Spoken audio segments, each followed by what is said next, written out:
Hey everybody, this is Greg Gossett from Gossett Trading and Mentoring Live, and today is Monday, June 3rd. We are now in the final hour of the market. As many of you know, I believe the closing prices of the day are the most valid prices of the day, and therefore those are the prices that I make all majority of my buying and selling decisions with. Today is another amazing day, if you want to call it amazing. The markets are all in the red again. The Dow Jones is down 62 points. The NASDAQ is down 128 points, a whopping 1.72%. And the S&P is down 14.46%, which is about 0.5%. There's been some news about some antitrust issues with some of the major technology companies like Apple and Google and Facebook, and that is reflected in the prices today. Yeah, pretty incredible day. We'll go through the charts and we'll try to make sense of all this. I hope everyone's staying safe out there, position sizing correctly in this scary market. The format for today is, first of all, we're going to run the U.S. required government disclaimer. After that, we're going to come back. We're going to take a look at my current positions, when I got in them, why I got in them, and how I'm going to manage them going forward. Then we're going to go down through my watch list one by one, and we're going to see if there are any interesting setups and valid setups at the very end of the day. And then after the market closes, if anyone has any questions about what we did today, or if you'd like me to take a look at any particular stock, I would be happy to do so. So that's the plan. And so hang tight. I'm going to play the legal disclaimer, and I will be back in 40 seconds.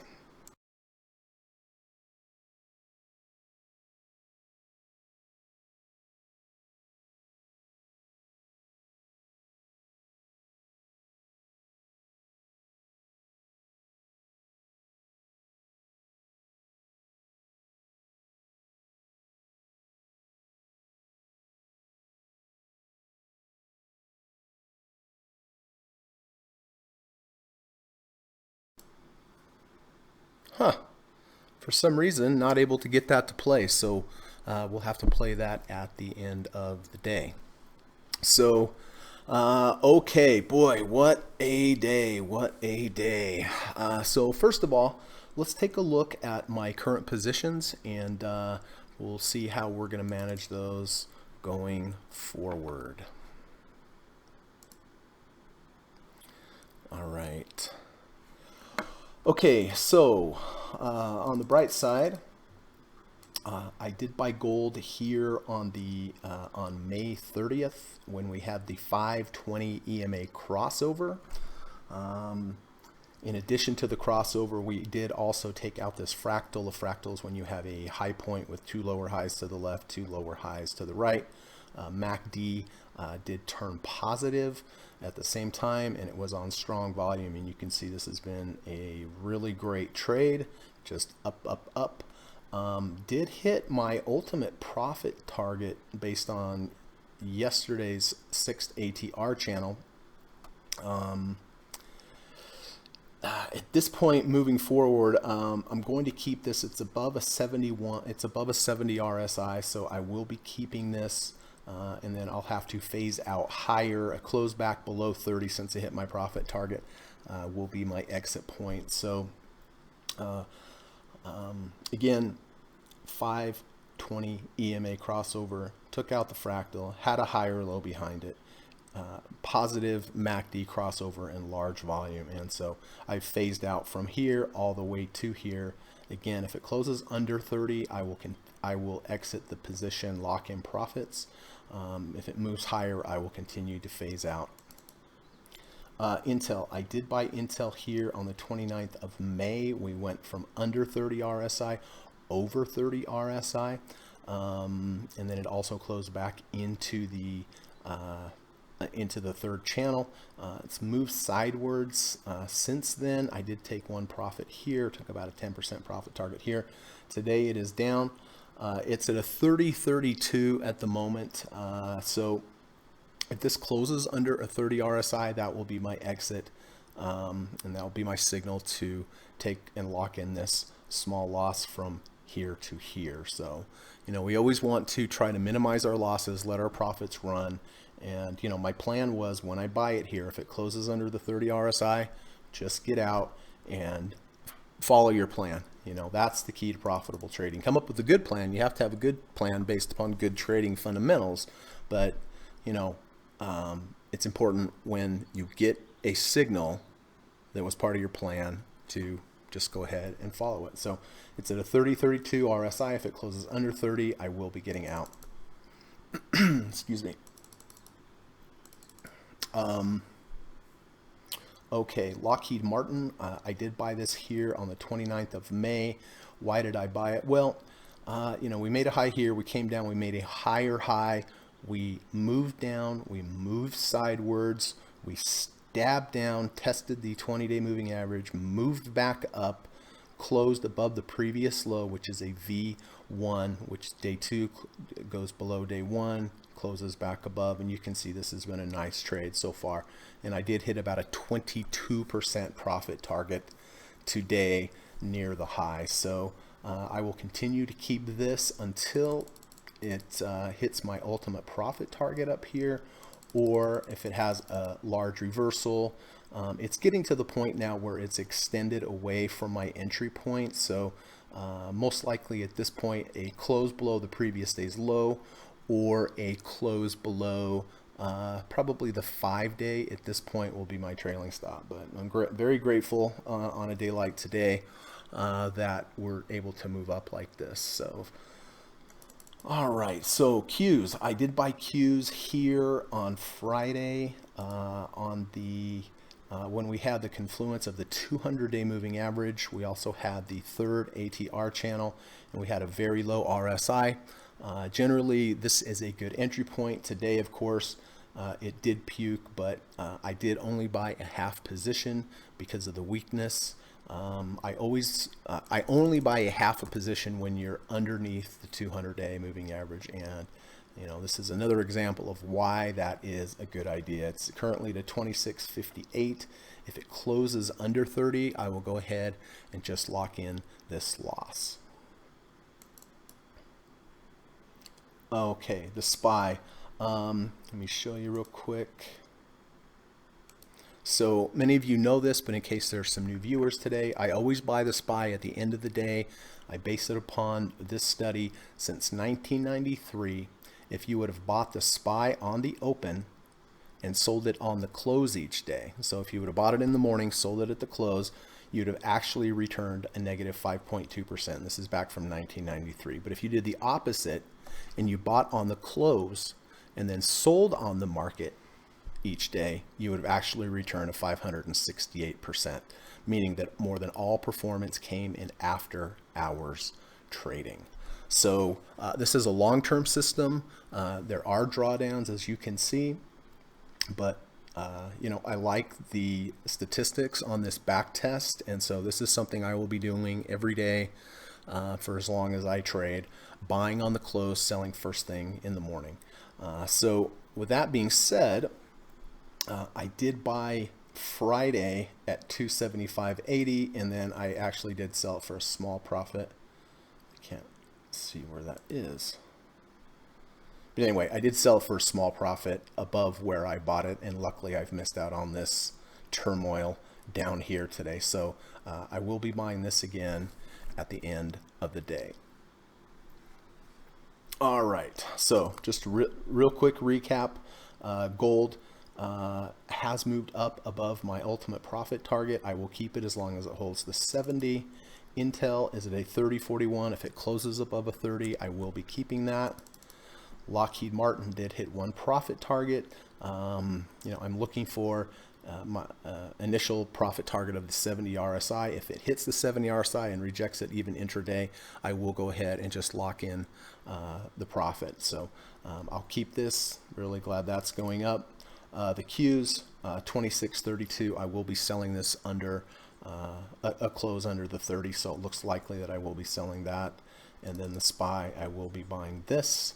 Excuse me. Yes, I will be buying this at the end of the day, and I was glad that I did get an overnight profit before this big down move. Hey, Mount Doji, how's it going, my friend? Thanks for checking in. Did you enjoy the basketball over the weekend? Okay, so, all right, we have 9 of you. It's nice to have everybody here.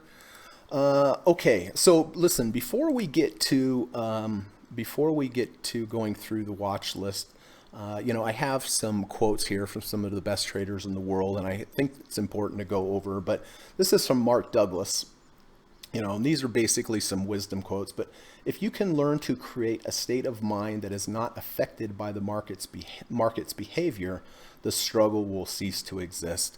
And every day I put one of these up from some of the best traders in the world, and the common theme is always you have to get a hold of your emotions. You have to get control of your emotions, and have your mind be stronger than your emotions. And again, with this particular saying, it's the same. And the only way to really create a state of mind that is not affected by the market's behavior is to have a plan in place so that it takes the stress off. If I just came in here and just kind of had to trade, shoot from the hip every day, oh, I think it's low enough, oh, I think it's high enough, man, that takes a lot of energy. Having a plan is a much more holistic way to trade stocks. And again, it has to be a good plan. It has to be based upon good fundamentals and good trading principles of support and resistance, position sizing. But I would rather give money to someone that at least had a decent plan than to somebody that was a great trader but had no plan at all. 100%. So one more time, if you can learn to create a state of mind that is not affected by the market's behavior, the struggle will cease to exist. And really the only way you can do that is to create a plan, takes the stress off, because it's just paint by numbers at that point. So anyway, I thought it was good and I wanted to share that with you. Okay, let's see where we're at here. I'm super grateful that I'm actually having a green day today. I think that's a great achievement in the accounts that I trade. So I'm very thankful for that. Okay, so let's start working on my watch list here and see if there's anything going on.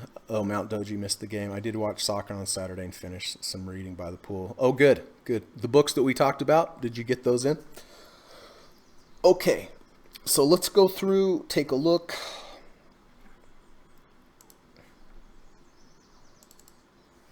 Apple did buy that on Thursday when it closed back above the 3rd ATR channel and the 30 RSI. Got rid of it on Friday.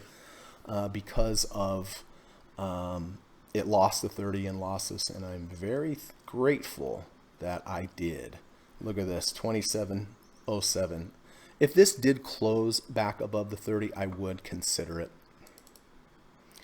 Amazon, look at this, folks, almost down 100 points, down 5.45%. Unbelievable. Did looked like it was catching a little support above the 3rd ATR channel on the 200-day, and then today just completely puked. It's a 2610 RSI. Where would I be interested in Amazon at this point?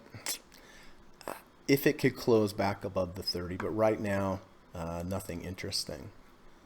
Boeing, this is interesting. This is a double bottom with a bullish divergence. You see how we have the low, see how we rally, see how we come down now, make a lower low than the previous low, but do you see how the MACD readings are very shallow compared to the previous low where the MACD lines were very deep? So this in general is a good setup. When I studied one-on-one with Dr. Alexander Elder, this is his favorite a technical trading approach. Now, just because you have a divergence doesn't mean anything. It has to confirm. And what do we mean by confirm? You have to have some kind of trigger. You know, a close under 30, close back over 30. Didn't quite get there. Got to like 30.25.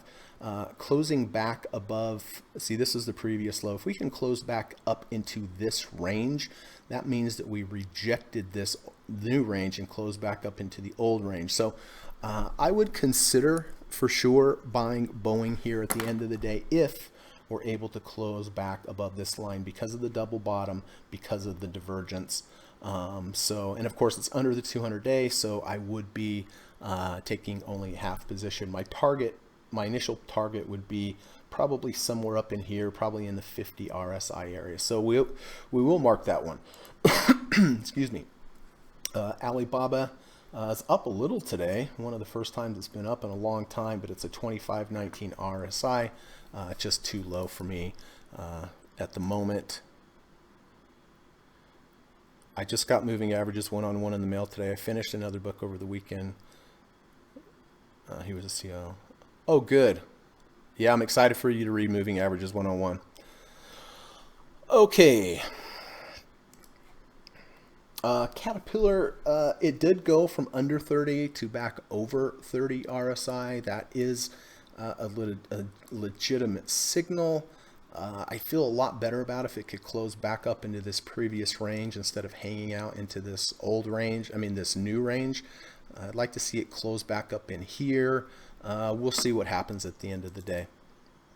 Canopy Growth did have a couple days where it held the 200 and then just puked it up. So it's a 3060 RSI. Not interested in Canopy Growth. Cisco. Here we have a low. We rallied. If we can come back down, test that previous low, we will have a bullish divergence, double bottom with the bullish divergence. But again, you're waiting for, I need this to test this previous low. And then even though it tests it, then I have to have some type of trigger. Under 30, back over 30, the V1, close back up into the new range. So this one is just not quite there yet. Delta Airlines lost to 200. It pulled away from the 200, rallied a little bit today. I feel like it's going to have some issues above the when it gets back to the 200-day. It's at a 32 RSI, so I wouldn't be interested in Delta unless we got above the 200-day moving average. Pro shares. This is the double leverage DDM. Currently, we're at a 59, 57 RSI. You can see last time it got down into that range, it did have a nice bounce. If this can close back above 30, and it will also, if that happens, it will also close back in the third ATR channel. I will be interested in that. This is double leverage, so normally I would take a half position in a regular stock because it's under the 200-day. This is double leverage, so I will actually be taking a quarter of a position. It's very important to position size correctly depending on what you're trading, especially if it's a double or triple leverage. So it's 29.14, possible interest if it can close back above the 30 RSI. Diamonds, I really want to key off of the DDM. The DDM and the DIA are the same. It's just that the diamonds or the DDM is double leverage. So, but DIA, not bad. It's holding at 3073 RSI and above the 30 ATR channel. But like I said, I'm going to key off the DDM, the pro shares. Walt Disney is a possibility. We did move up nicely. We've moved sideways. It's much stronger than the rest of the market. You know, the rest of the market in May just went straight down. This has gone across sideways.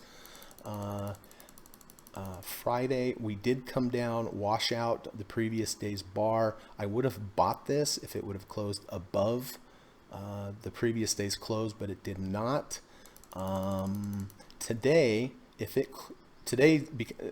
Friday would have been a V1. Here's day one, day two washes out, day one closes above. wasn't able to do it on a closing basis. Now we have 3 bars in the equation. It becomes a V2. 1, 2, 3. Day 2 takes out day 1.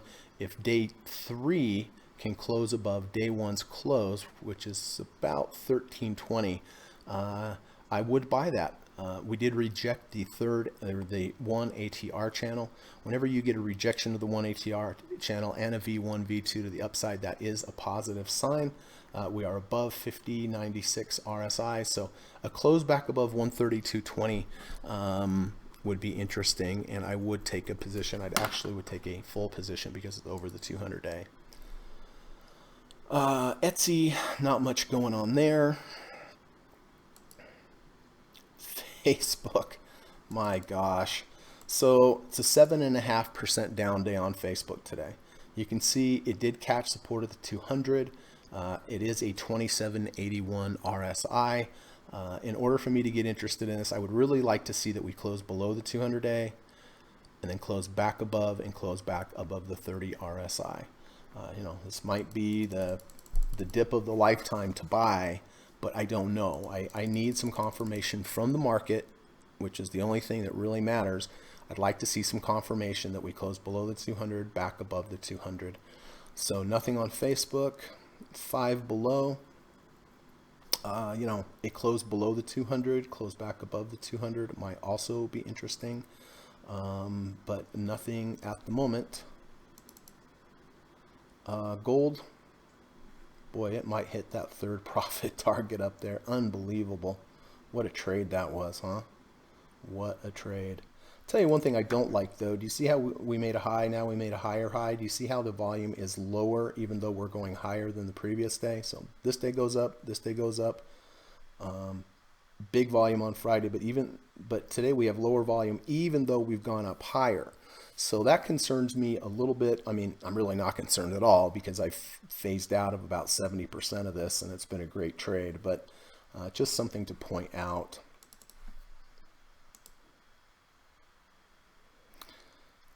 All right. Google. Well, here's another good reason to get out when you close under the 200-day. As a matter of fact, I think I took this trade here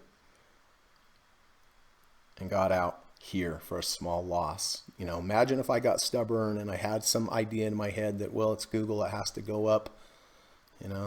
Don't do that. Follow your rules, everybody. So, where would I be interested on? Google? Geez. At the very least, it'd have to close back above 30, but even that would probably be a snapback trade. So nothing on Google today.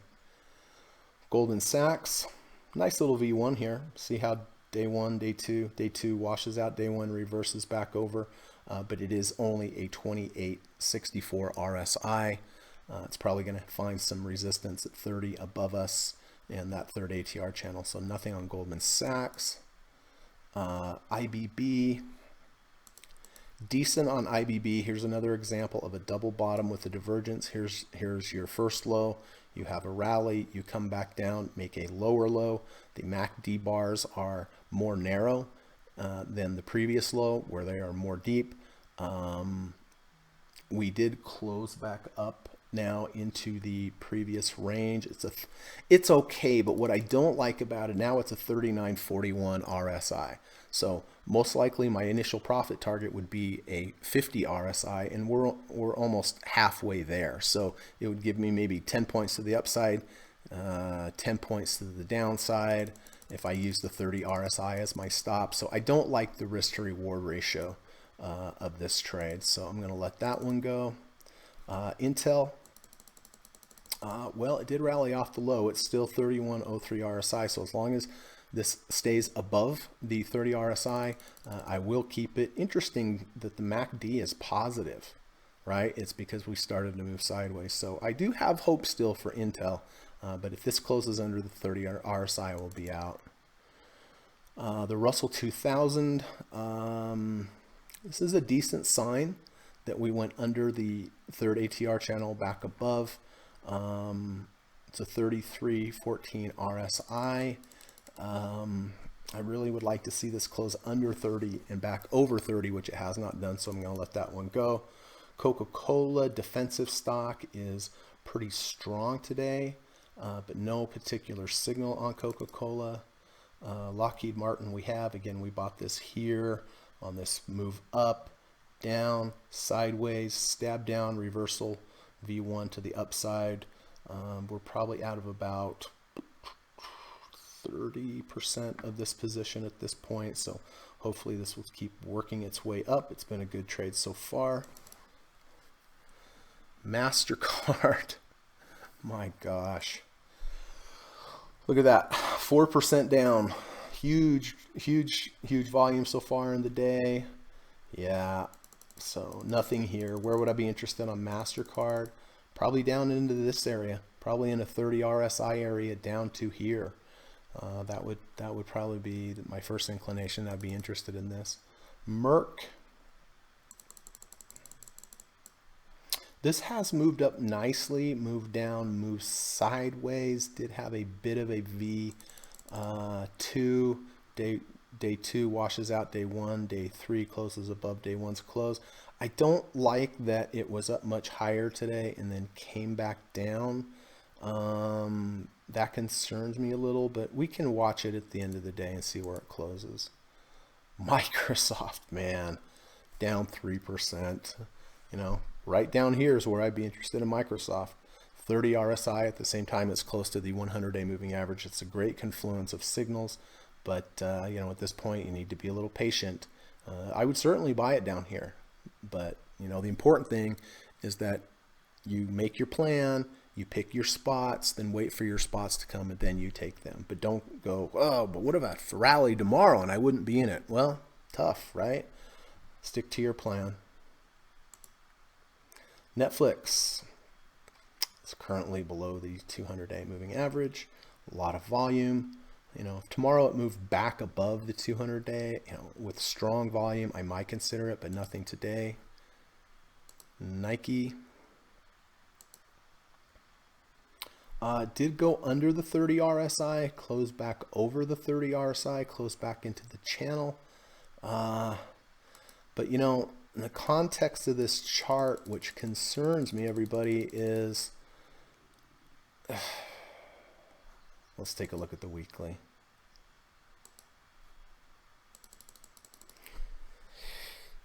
You know, yes, you know, it is possible to take, but I don't like these big, two huge bars here. You know, it might rally for a day or two, but I'm just going to let it go. Just my experience. I could be completely wrong, but Philip Morris, you know, we did have a bit of a rally today. We had this big bar on Friday. We've rallied to about halfway the big bar, which is almost exactly where you'd expect it to run out of gas, and that's exactly where it did run out of gas. It's a 29.33 RSI, so not interested in Philip Morris. Oh my gosh, look at PayPal, everybody.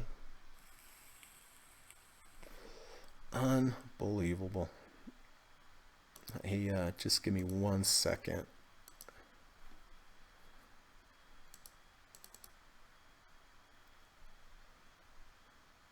Okay.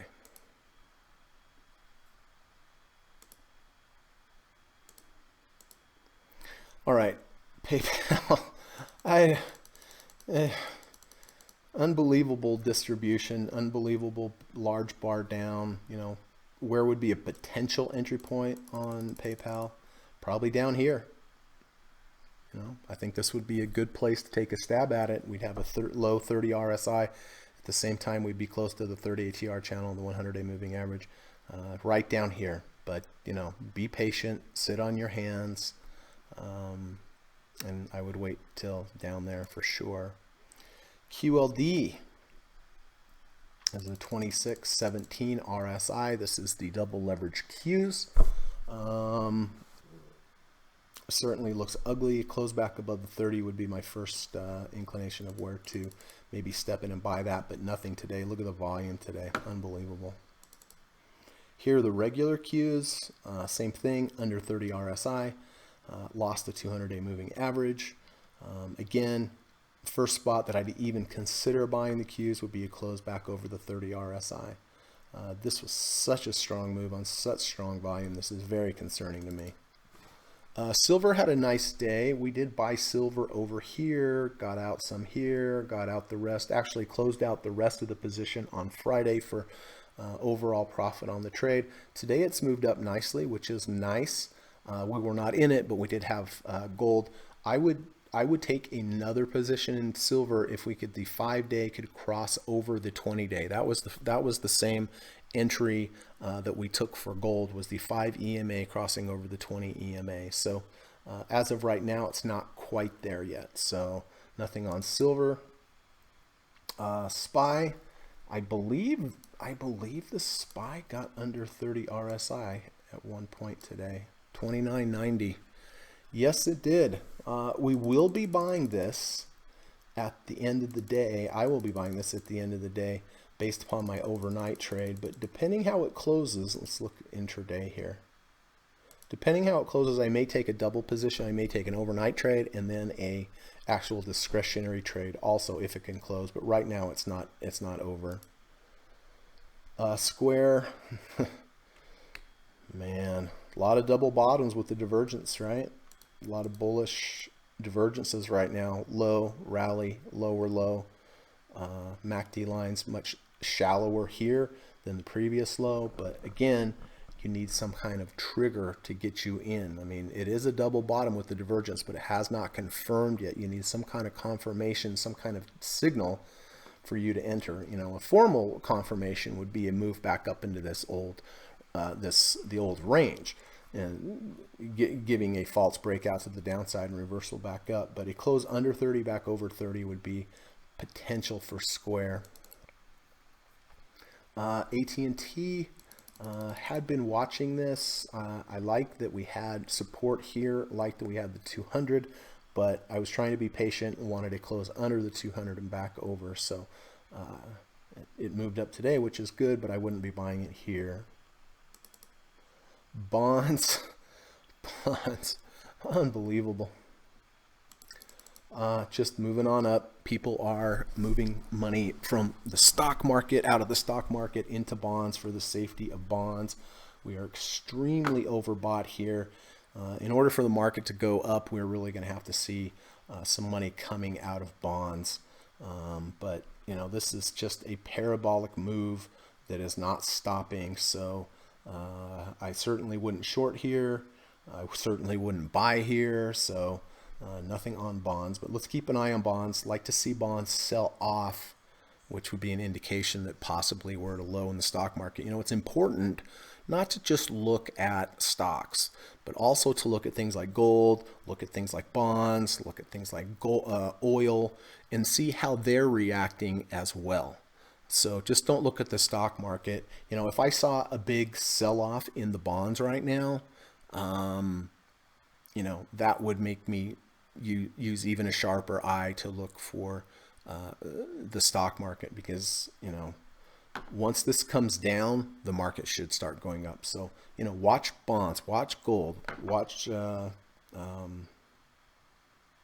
bonds, watch oil also, and the dollar.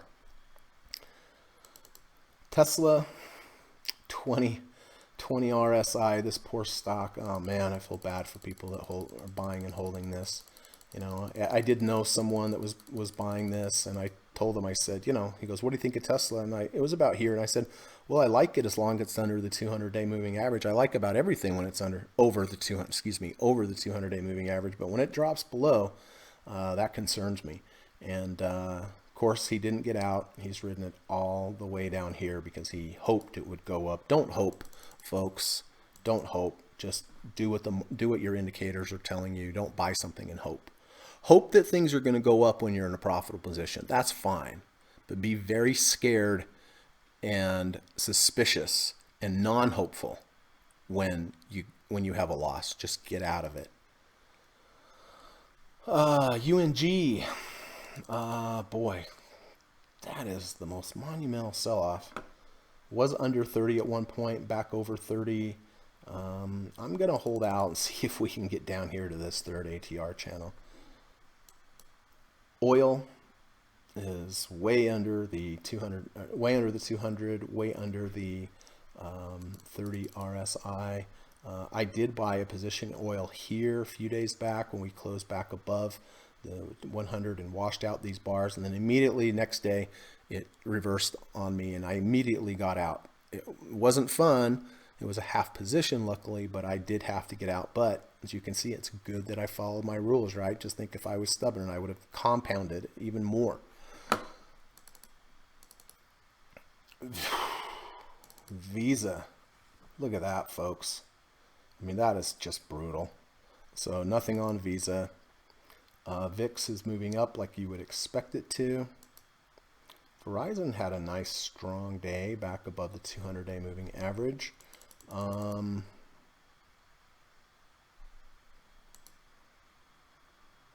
See this big bar though. I think at the very least we're going to go to about here would be our maximum, and I just don't think the risk to reward is good at this point. And Friday's bar looks like it was this big, but it was actually this big from here to here, which is a pretty nasty large range bar. So I am going to stay out of this, and it's a 42.90 RSI, so you know, maybe up to 50 would be my initial profit target, but not enough. Energy, 29 RSI, still not above RSI. 30 RSI, still not above the third ATR channel, so nothing there. Financial select, nothing there. Real estate, nothing there. And healthcare, nothing there. I did a video over the weekend, everybody, where I went through every stock in the S&P 100. You know, during this live stream, I usually don't have enough time to go through any other list other than just my main list. So on the weekends, I do create another video that I upload, not a live stream, where I go through and see if there's any other particular stocks we might want to take a look at this week. So this is my other list. Let's take a look. Adobe, you know, a close under the 100 back over would be interesting. So nothing now. AIG, I was really hoping that we move up, we move down, we move sideways. I was really hoping we'd have a move down and reversal back up. We have had a V2, but it's at a 64 RSI, so it's too high. Amgen, look at that. I was looking for a double bottom with a divergence. We would have had a nice bullish divergence here if we would have come down here, closed back up. Now it just kind of took off out of nowhere. I don't like that we were up so high and now we've closed back down. It got sold into, so nothing there. American Express, possibly with a close back above the 50, I might be interested. BlackRock, at one point today went under the 30, back over the 30, and was back in the 30 ATR channel, but now nothing. ConocoPhillips, I was looking for a close back up into the old range. Here's the bottom, here's the rally. Here we make a lower low with a bullish divergence. I was looking for it to close back up into the previous range. It was there initially at one point today, but now it's not, so I wouldn't, nothing there. JP Morgan, I would be interested in a close back above the 200-day moving average, but right now it's not there.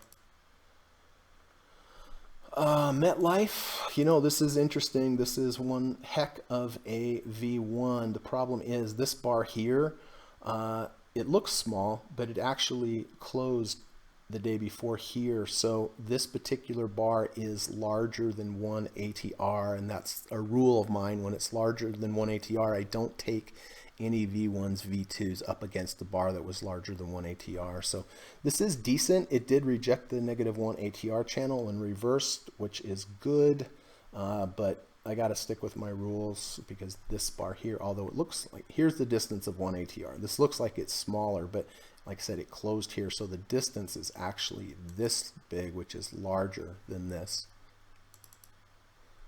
Next Era Energy, nothing there. PepsiCo, I like that it moved up, moved down, moved sideways. I need a spike down, and then reversal back up. Ideally going below the 1 ATR channel and then back up. Procter & Gamble, nothing there. I believe on Procter & Gamble, I was looking down into this range for something. So if it gets down there, that would be an interesting location. Qualcomm, I need to close under the 200 and back over. Starbucks is it's hanging in there okay. A close back above all these moving averages right here would be a good indication to get alongside to the upside, or down here at the 100-day moving average 30 RSI level would be another one. Southern Company, I was waiting for a move sideways, spike down, reversal, maybe also a close below the 50 and back over the 50. AT&T, we talked about. UTX was higher earlier. Did it close below on Friday? No, it didn't. A close under, close back over would be interesting for UTX, but not there today. And then Walmart, see how 3 times in a row we tested this 50-day and rejected it and moved up. I'd like to see another rejection of the 250 or a close below the 50 and then close back above. So nothing on this list. As a matter of fact, we don't have many things at all really to look at today. Let me take a look here real quick. So possibilities today. Greg, what is your opinion of VPN? VPU.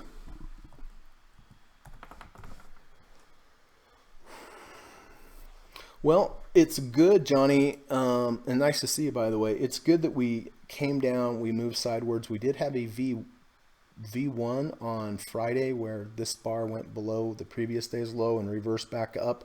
Now we're closing back. It looks like at this point we would be closing back above all the moving averages. It's pretty good, actually. It's not bad at all.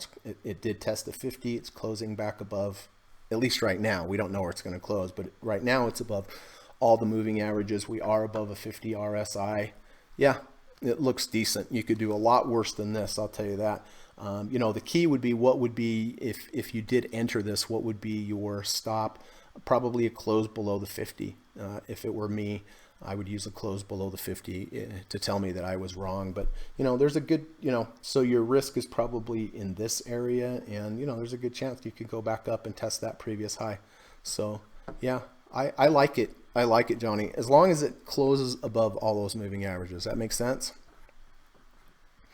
All right.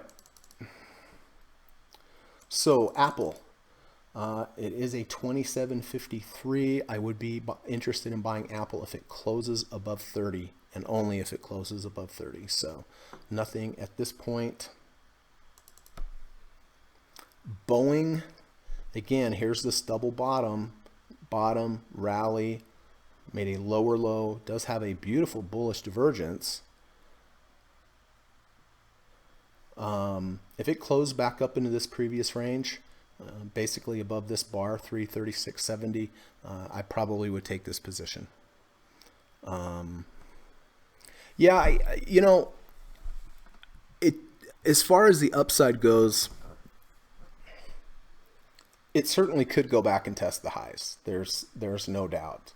But you kind of have to look at this risk to reward wise.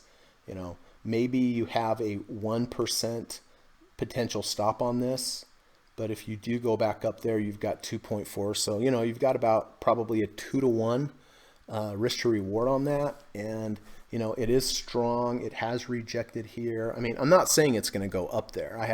Obviously I have no idea, but these 3 bars back here, the market did tell you that it did not like these prices.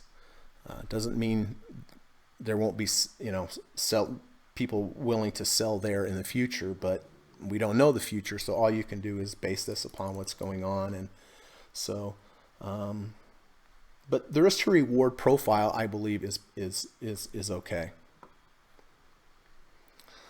All right. So Boeing, if it does close above 336.70, I will be looking at Boeing. Caterpillar,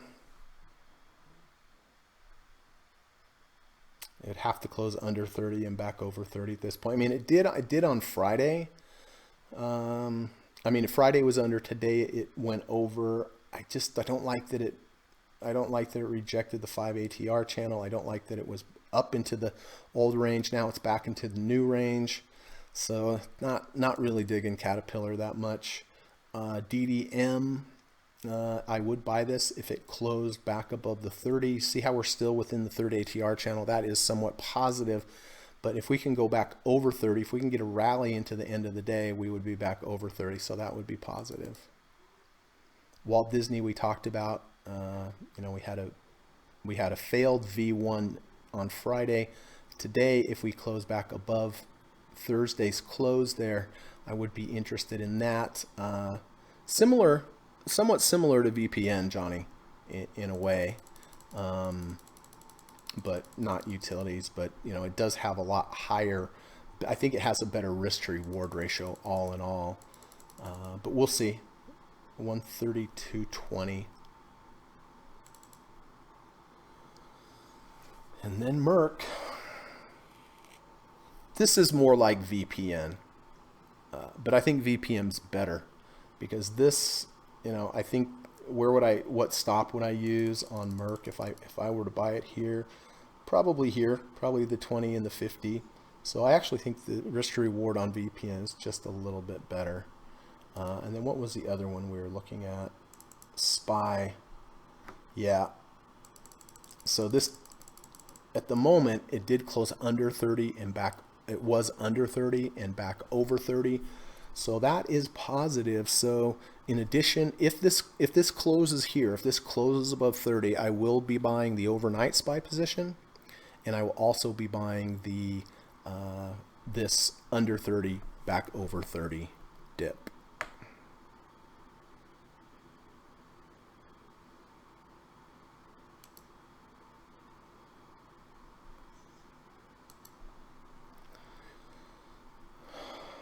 How's everybody doing out there today? Anybody have any positions that they're looking at or dealing with or battling with? Mount Doji, you have anything?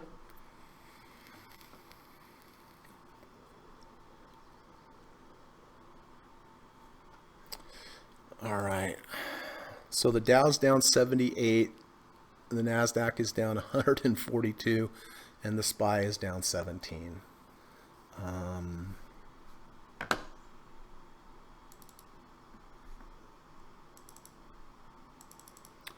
Do want to point out, I also trade options. I sell puts. I did sell a put down here at 160 by Friday. So if by Friday it gets down to 160 and closes below 160, I will be responsible for buying my shares there, which I'm fine with buying these at 160. If it doesn't get down to 160, then I will keep the premium that was paid to me for selling the put.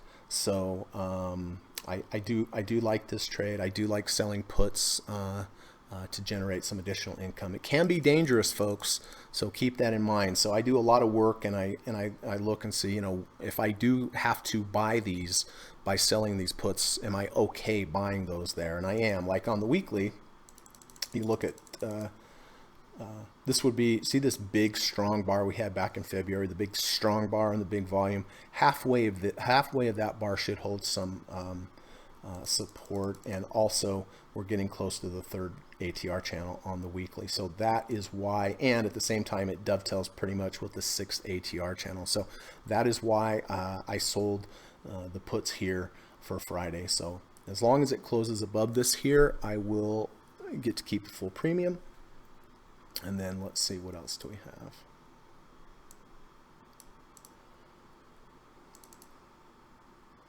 have? Look at Amazon. And I did sell an Amazon put down here at 1,500.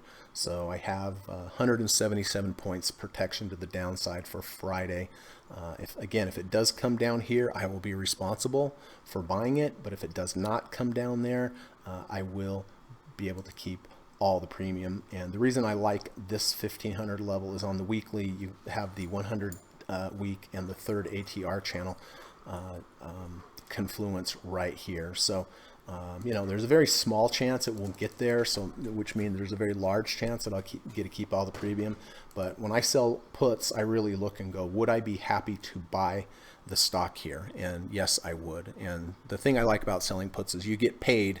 You know, you identify the price. It's all in your control of where you want to sell the puts, and you get paid every day if it does not get down to that point. But if it does get down to that point, you should be happy anyway, because that's what you identified, the level.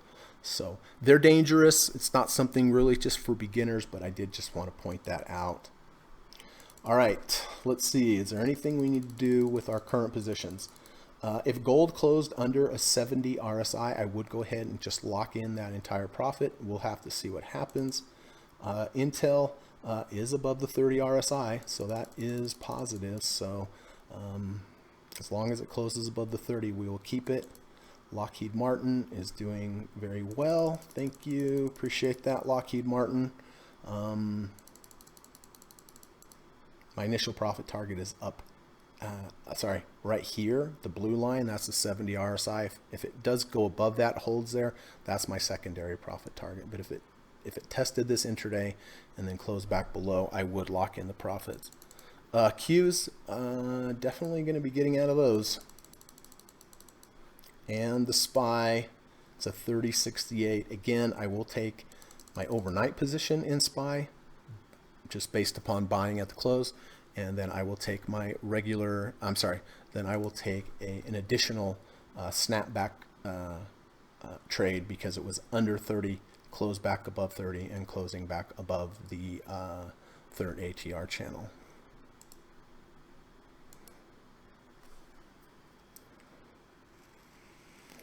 Doing good today. I was in snap call and jumped out and took profits yesterday. Let's take a look.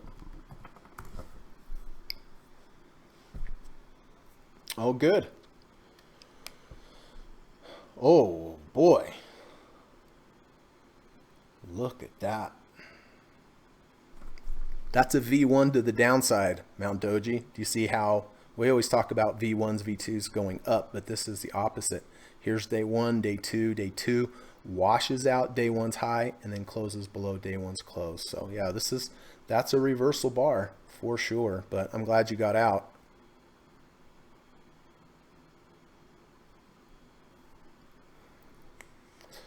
I use Trade Navigator as my charting software.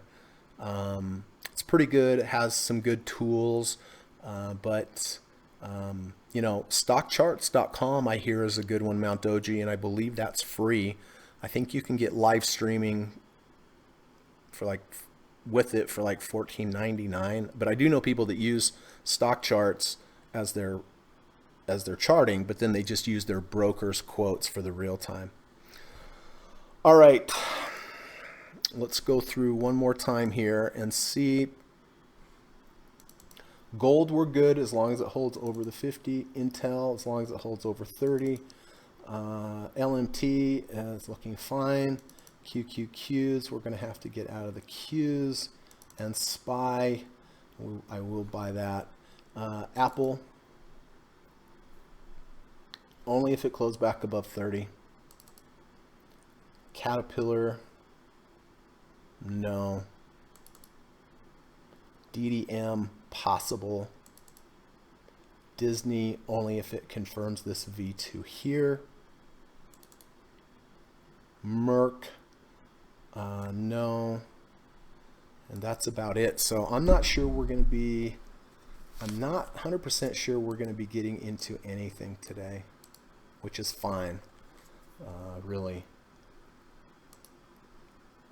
Boeing. Boeing does look like the one because it rejected this new range to the downside, broke out to the downside, and reversed back up at the same time. We have nice low RSI and also a bullish divergence. Caterpillar, no. ProShares, possibly. Walt Disney.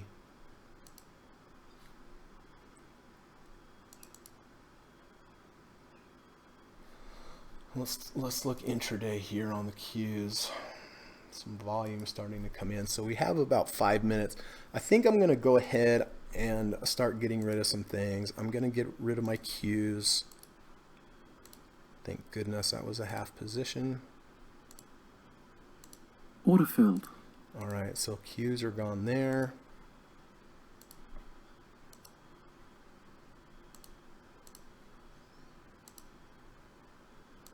Order filled. Qs are gone there. Man, am I happy to have a green day today. For one, they've been very far and few between, but especially because today is so brutal, especially in the NASDAQ, having a green day is, I'm happy for that. Okay, anything else we need to get rid of? So we got rid of Qs. Intel we're going to have to watch. Looks okay right now. Gold, it looks fine. So really, S&P looks like, and Boeing, as long as it closes back above. All right, so I'm going to get this queued up for Boeing taking a half a position.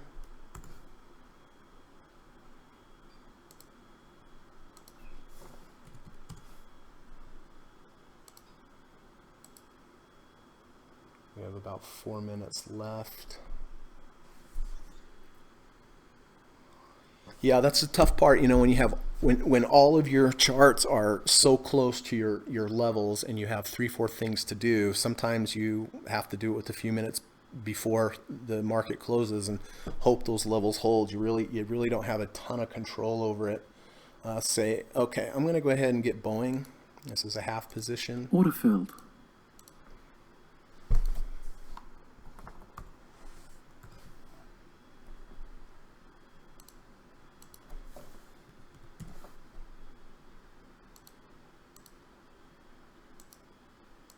Order filled. All right, we got Boeing, 338 even.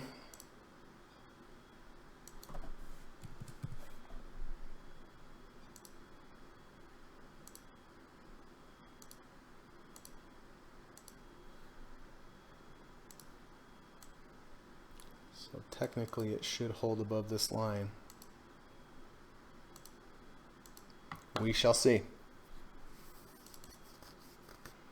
All right, so I have Boeing there. I have Boeing over here. Yes, I do. Apple, over 30, I would buy it. Caterpillar, no. ProShares, yes. As long as it holds above.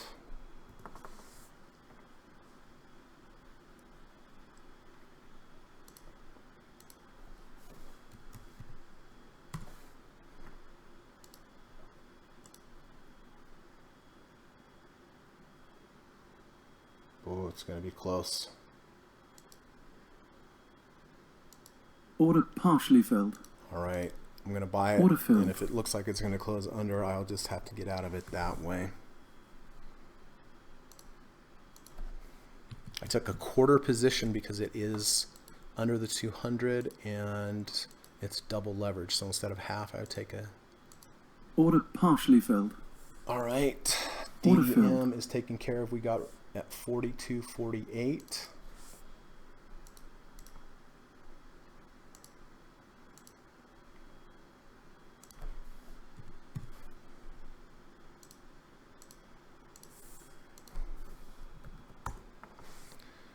All right, what else do we have? I believe the SPY, right?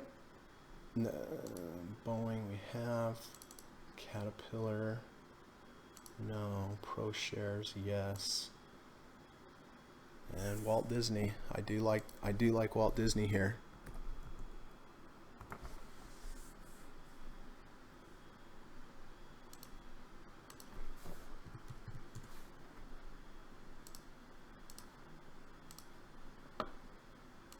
Order partially filled. Order filled.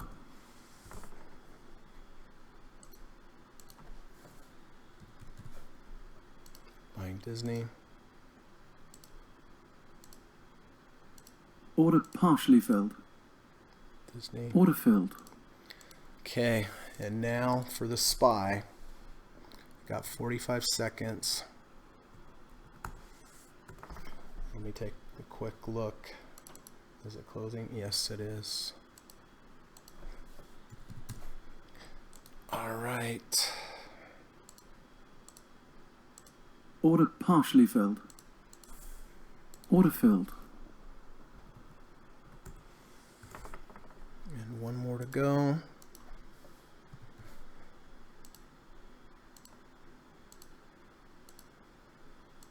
Order partially filled. Whew. Order That filled. was close with 8 seconds to go. And that looks like the market, everybody. Order cancelled. So did our Order DDM cancelled. hold above 30? Yes, it did. Was gold okay? Yes, it was. Intel closed above 30. That's good. Lockheed Martin, we got rid of the Qs. And then SPY, did it hold above 30? Yes, it did. Let's see, where do we get filled on SPY? 274.44.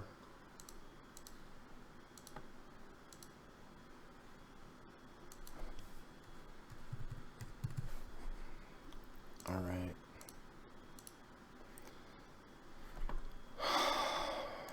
Well, we had a nice green day today.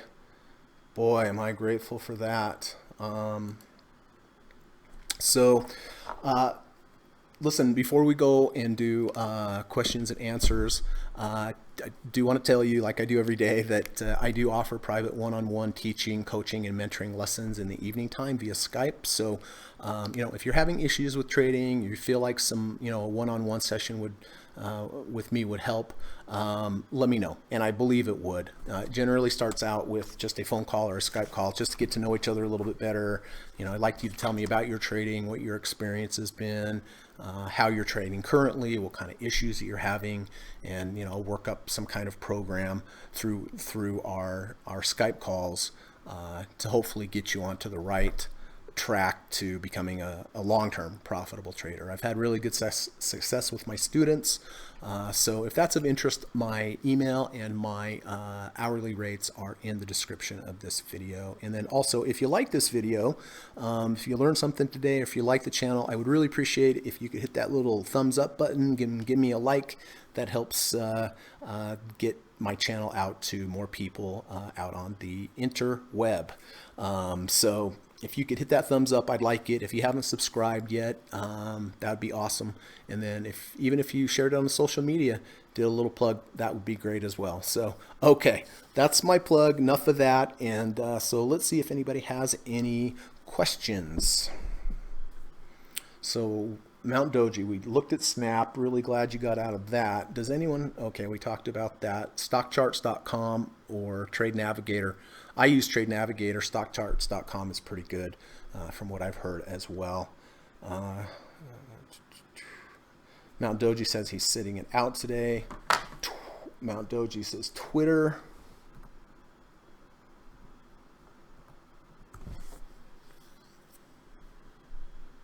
Oy vey. Well, you did come down here, test the third ATR channel and test the 100-day moving average. That is good. That's a confluence of signals. I would feel more comfortable if we could get a 30 RSI reading at the 200. And, with my little tool here, let's see what that 30 RSI would be tomorrow. Look at that. The 30 RSI lines up right with the 200. That would be the sweet spot, Mount Doji, in my estimation. As a matter of fact, I like that so much that I'm going to put this here so I don't forget about it and add it to the watch list. This would be a sweet, sweet location. Let's see where that would line up on a weekly. So if we go to the weekly charts, let's see if that finds any support. Not really. Not really. I mean, it's still within the one ATR channel and the negative one ATR channel, but so in value at least. But yes, right here, 30 RSI at the same time it's at 200 gives you two really strong levels of support. Did you already talk about Verizon? Verizon's okay. It's okay. It did close below the 200-day and close back above. I don't like that you see on Thursday, and then I mean Friday, it opened here essentially because that's where it closed.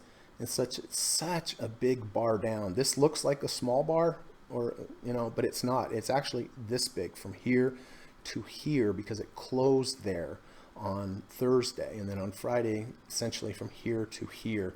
But it is a nice strong bar back above the 200-day, which is positive. But I don't like that it happened on lower volume, so that's why I didn't take this today. But it definitely did catch my eye. Johnny says, "Thanks for the show. I always have to leave at the close most days. Enjoy your day." Hey, thanks, Johnny. Appreciate you coming by. Hope you learned something today. Hey, William, how you doing?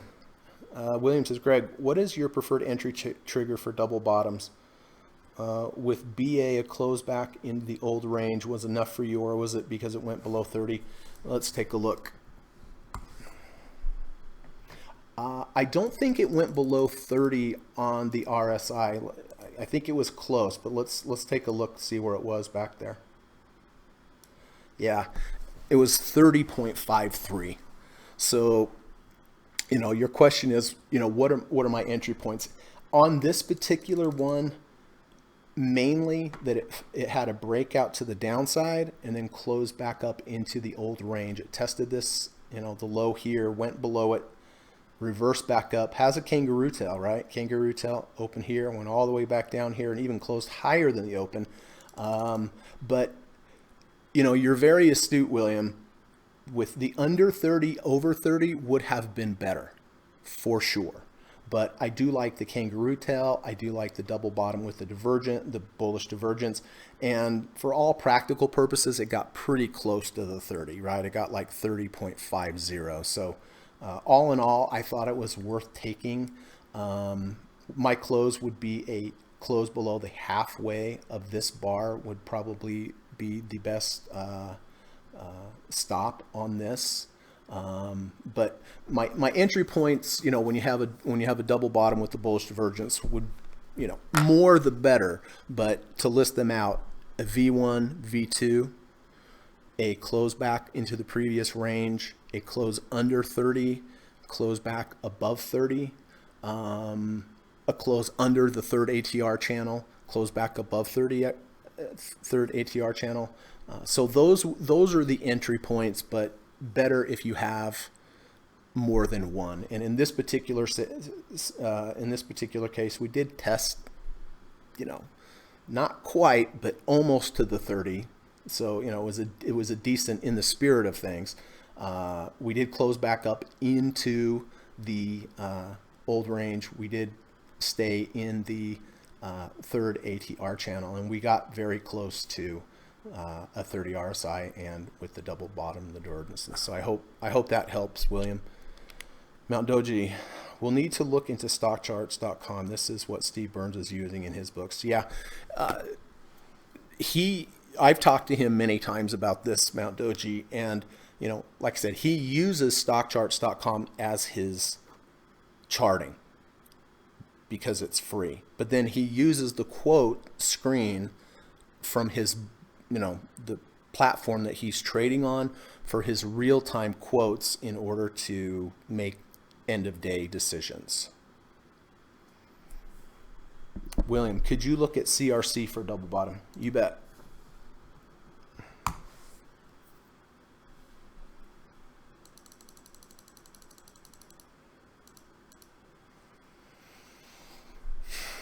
So yes, here is our double bottom.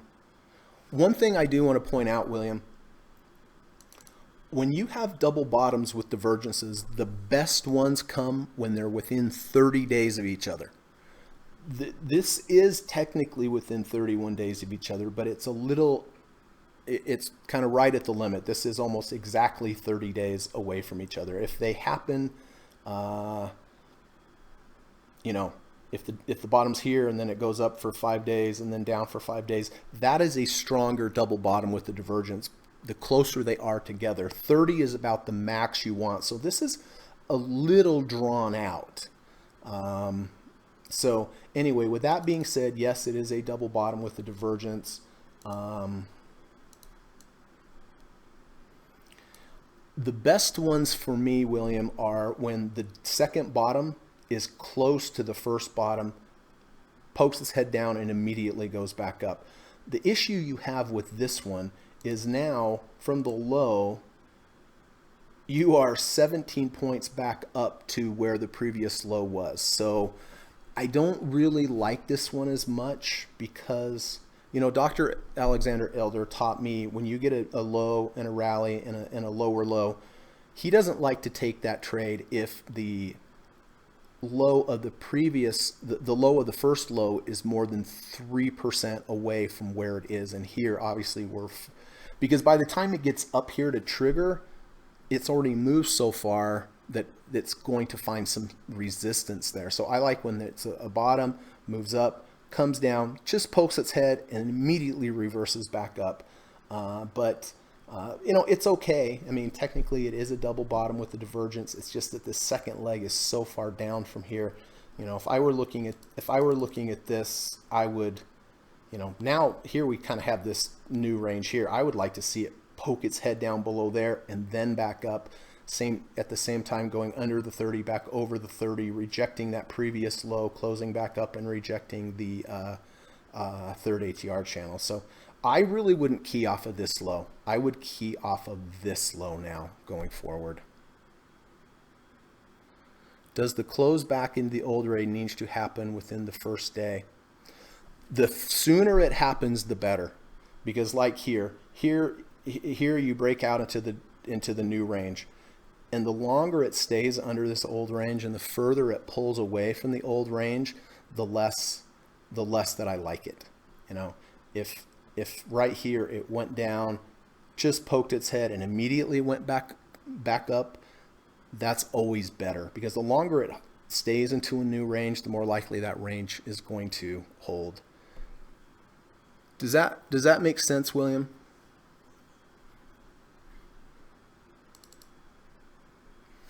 Look at BA. Do you see how the double bottom is closer to each other? It's not 30 days apart. It's more like 20.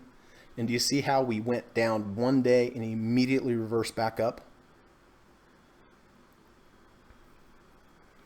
Does the 30-day rule apply to fractals as well like in Merck?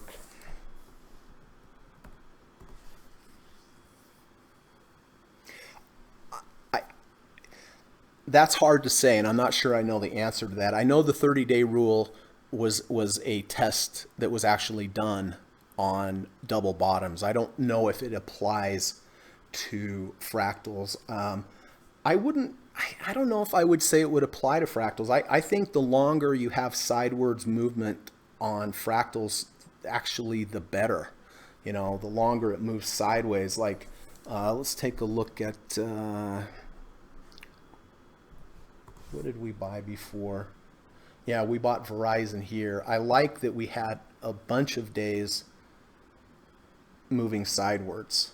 So it is important for double bottoms, but as far as fractals go, I think the longer it moves sideways, the better, because it's like a clock winding up, and eventually it's going to move. The longer it moves sideways, the more momentum it's going to have when it finally does break.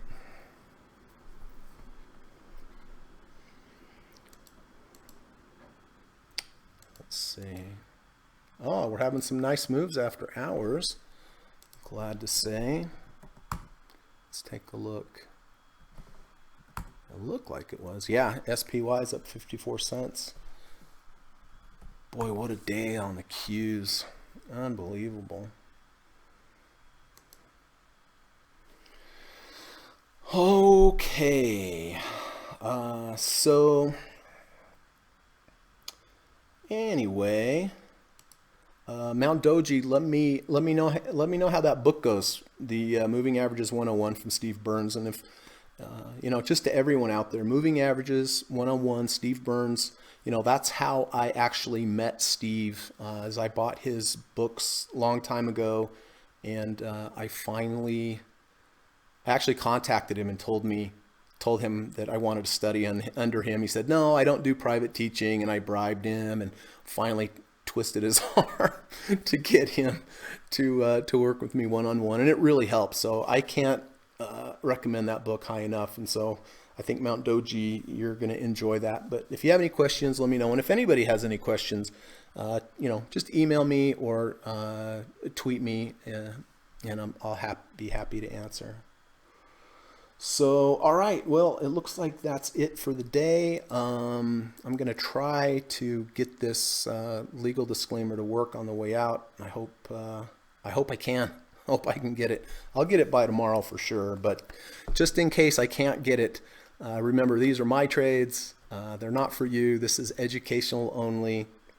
I just want you to understand the mindset of how a full-time trader looks at the market. But I don't promise anything, and no liability and all that kind of stuff. This is just educational. He's on Mount Doji's on chapter 2. I'm gonna try and take it down to the pool with me. Oh, sweet, man. Go down the pool after trading. That sounds like a good day. So, all right, everybody. If you haven't hit the thumbs up button, please do that. I would appreciate it. Tell people about the channel, and we will see you tomorrow. And so I'm going to try to see if I can get this to work. So if I can't, like I said, this is just educational. This is not trading advice. All right. Have a good one, everybody. Bye-bye.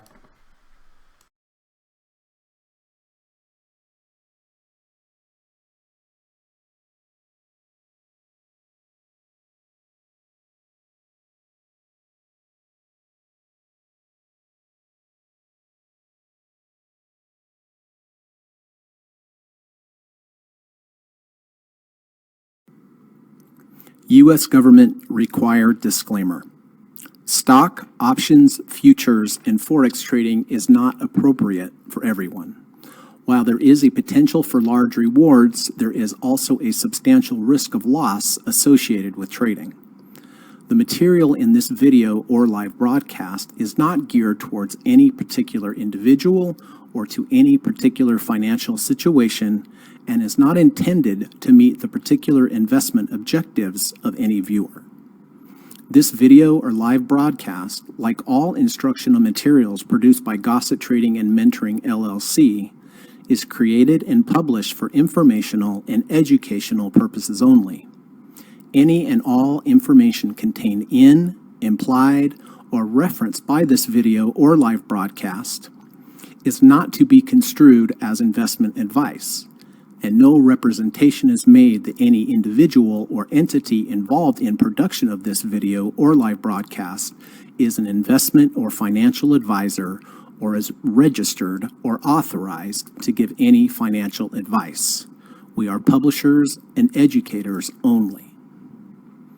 Therefore, the various producers of this video or live broadcast will not accept liability for any loss or damage of any kind which may arise either directly or indirectly out of the use of any of this material, including any loss of profit.